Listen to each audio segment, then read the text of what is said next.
Hi. Today's video is going to be a very casual unboxing video.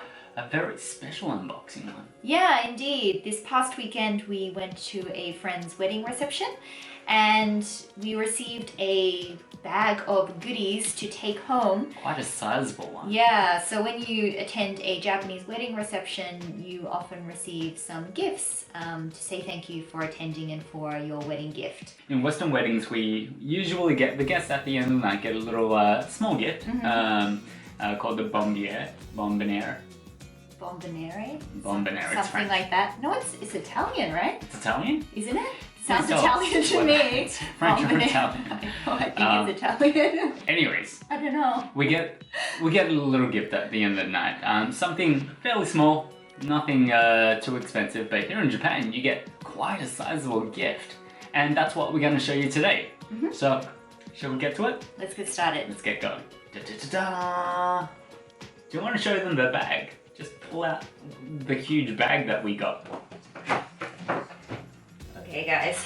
So this is the Look at this. this is what we found on our seat on Right? arrival. This huge bag of stuff. It's quite heavy too. Yeah. Yeah. So we haven't opened it yet, so we No. thought we'd open it. We'd open it with you over you guys. our morning coffee. Right. Mm. And show you what's inside. Oh, here we go. Cha-cha-cha. Okay, this is the first one. Do you want to open it? Yeah, sure. Why not? Shall we open it Japanese style? Yes. Really carefully. Very carefully. Okay, so generally in Japanese culture, you have a tendency to open things up really carefully, just exactly how it was packed. Not being careful not to tear the packaging. I'm usually not like this. I usually just tear everything open and get to the good stuff. But Yes, it's considered good etiquette to open it right.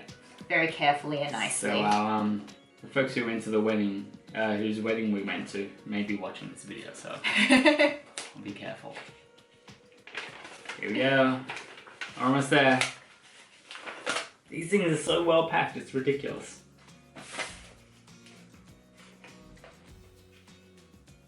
Okay, here we go.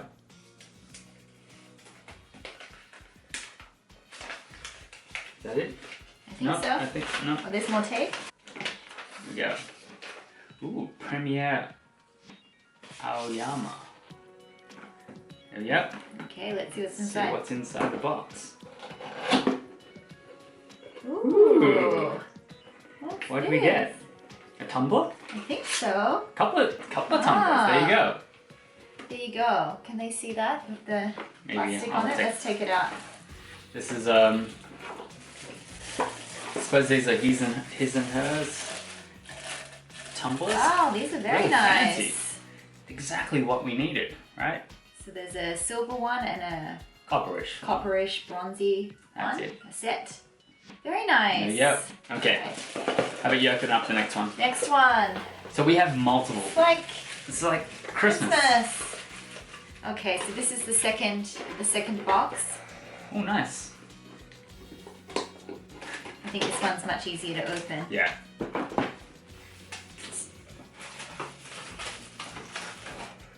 Ooh, okay. Ha. It's a cake. Looks like an orange tea cake. There you go. Alright. All right. And we're not done yet. We've got more to go. Okay. What's next? We have one more. Ah. There we go. Okay, another box. Ooh, it's quite heavy. That one's heavy, yeah. Alright. While I do this, did you want to show them the bombonere? Oh, This yeah. might take a little while. So you also get the small gift as well, the bombonere gift as well. But I don't know what it's like where you're from in the world, but in Australia, these kinds of small gifts are left on the tables, right? Yep. On just the tables, and the guests just pick them up and take them home. But in Japan, they're actually handed to you by the bride and groom as you leave. And these were the little gifts we got. They're little jams. So Really cute. yeah, they're really, really cute. Very, very cute. that's what we got there. There you go. Okay, you ready? Almost done. Oh, Ooh. Royal Pines curry. hotel curry. These are like really useful gifts, right? Like they're Right. things that you can use around the house or eat.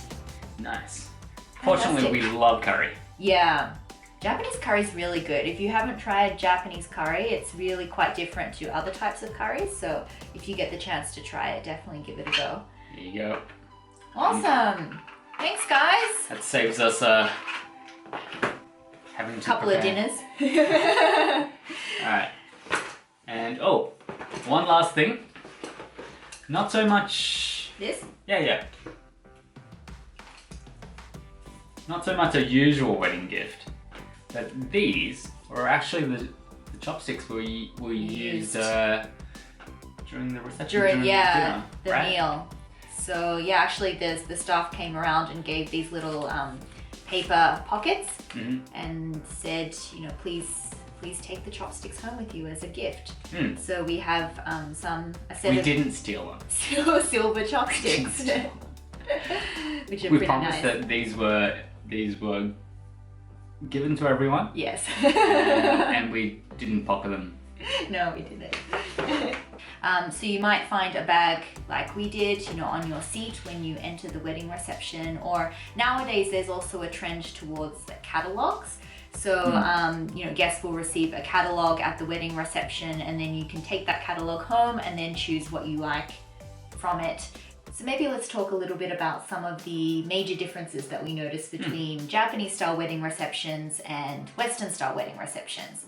First of all, the gift that you give is a money gift, and that may or may not be usual for you depending on where you come from around the world or your cultural background. The usual amount for a wedding reception for a single person is 30,000 yen, which is about $300, and for a couple would be 50,000 yen, which is about $500. So it's quite a lot of money. Obviously, that's a gift to the couple to go towards their wedding costs. So you may be wondering why those amounts, and the reason is that at weddings, the number 2 is considered unlucky because that number can be evenly divided and split in half. So it's kind of symbolic of the couple. So in a kind of symbolic way, you're expressing that you don't want them to break up, so you don't give even amounts. And 4 is a definite no-no. Yes, Just yes. generally in Japanese culture. 4 is pronounced shi, and in its different interpretations, it represents death. So basically 20,000, 40,000, 60,000, etc. out of the picture. And because 10,000 yen is considered not so much, it's considered a little bit tight to give only 10,000 yen, that, you know, the next kind of jump up is 30,000, because at Japanese weddings you usually give increments of 10,000 yen. So it's kind of, yeah, considered, you know, 30,000 is considered the minimum amount for a single person, and if you're attending as a couple, then the next jump up would be 50,000. And obviously if you're extremely close with the couple, you know, or close family and things like that, you could obviously give more than that. But that's the kind of amount that we're talking about when you go to a Japanese wedding reception.